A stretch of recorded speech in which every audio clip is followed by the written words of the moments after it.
তো চলো আজকে তোমাদের সাথে সজনে ডাঁটার একটা রেসিপি শেয়ার করতে এসেছি।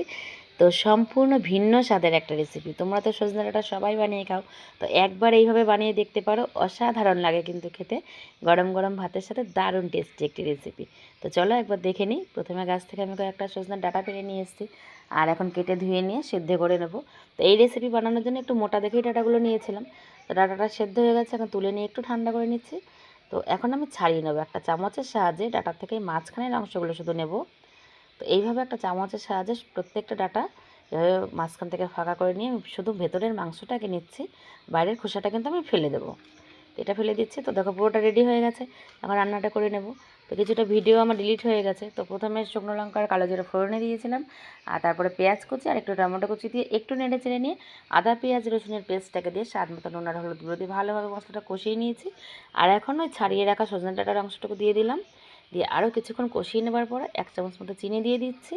তো এইভাবে কষিয়ে নেব বেশ কিছুক্ষণ থেকে। তো রান্নাটা যখন পুরোপুরি কষানো হয়ে যাবে, তো সবশেষে একটু গরম মশলা গুঁড়ো দিয়ে নামিয়ে নেব। তো এইভাবে একবার বানিয়ে দেখতে পারো, দারুণ টেস্টি কিন্তু একটা রেসিপি। আর আমার রেসিপিগুলো যদি তোমাদের ভালো লেগে থাকে তাহলে সবাই পাশে থাকবে। সবাই ভালো থাকবে, দেখা হবে পরের ভিডিওতে। টাটা।